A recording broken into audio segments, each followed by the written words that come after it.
Sabi nila, ang mga mata ng bata nakakakita ng mga bagay na hindi natin kaya intindihin. Noon, akala ko sumpa yun. Pero ngayon, alam kong hindi.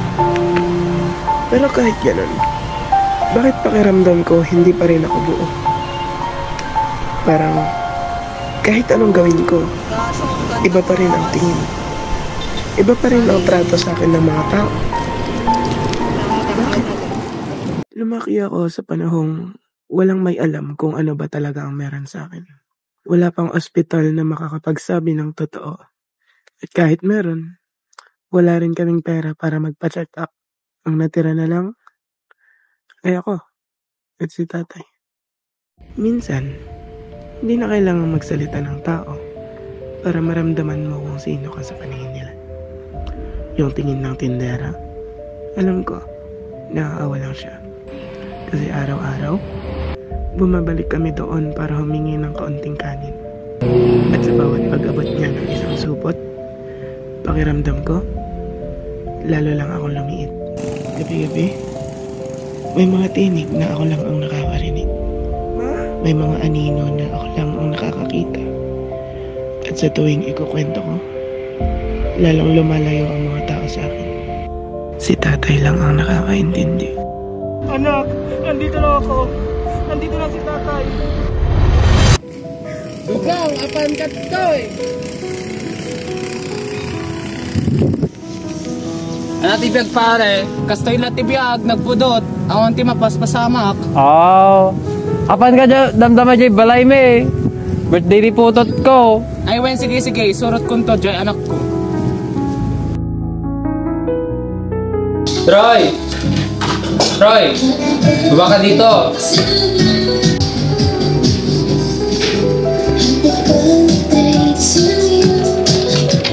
Tay! Kulay pink! Gusto ko ng red!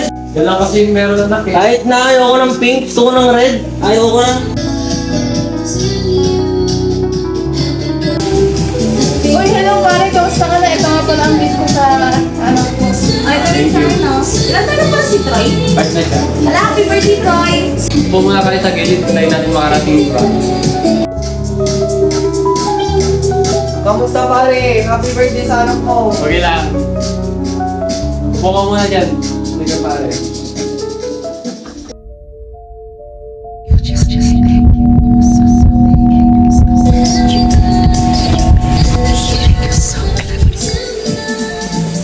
Ay pare, buti nakarating ka. Dito nga pala yung anak ko, si Troy. Ito, sinama ko na yung anak ko. Happy birthday na lang sa'yo, Troy. Sorry, wala akong regalong may bibigay sa'yo eh. Thank you, Mo. Tara, kain na.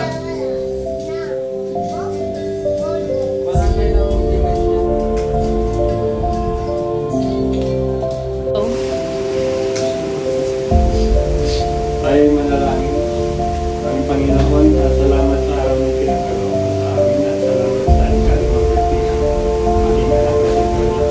Sana po biyayaan mo po kami at i-guide niyo po siya sa pagtungo sa maayos na gawin na po kami. Minsan naiinggit ako. Sana, kahit minsan lang, maranasan ko rin to. Yung may handaan, yung may lobo at spaghetti, yung may cake na may nakasulat na pangalan ko. Pero wala eh. Sa hirap ng aming buhay, parang napaka-imposibleng matupad.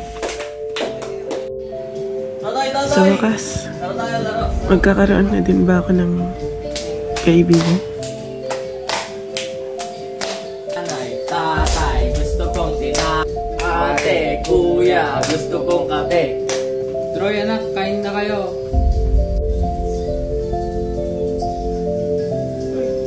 Bakit pa nga ako aasa, di ba?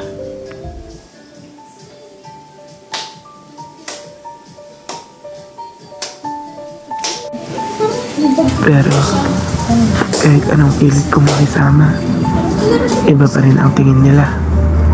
Iba pa rin ang trato nila. Parang kahit anong gawin ko, hindi ako kasali. At ang buong pagkatao ko ay mali. Bakit ganun? Bakit parang hindi patas ang mundo pagdating sa akin? O naging patas nga ba talaga?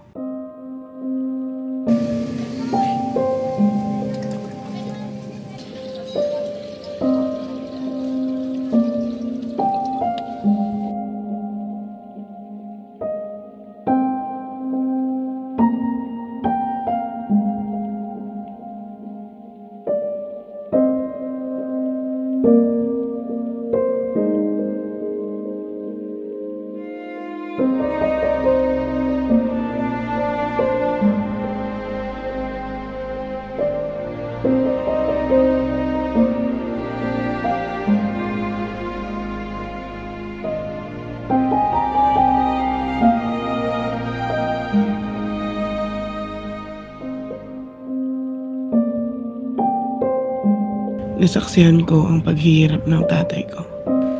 Simula nang mamatay ang nanay ko, para bang kalahati na lang ng buhay niya ay tila naglaho na rin.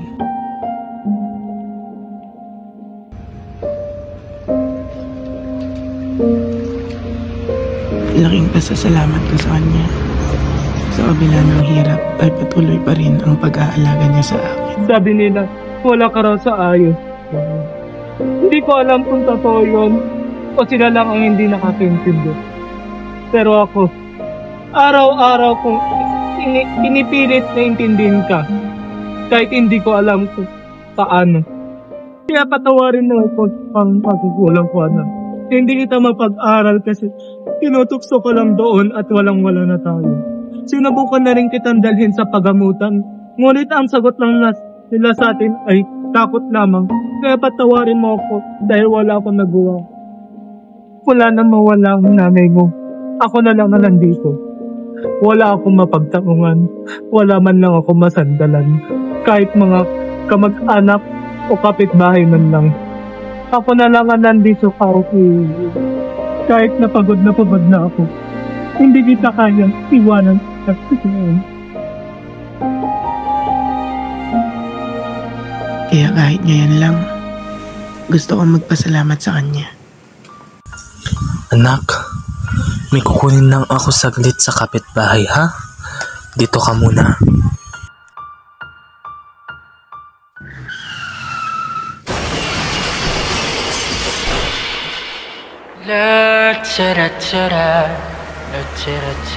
Tay! Tay! Tay!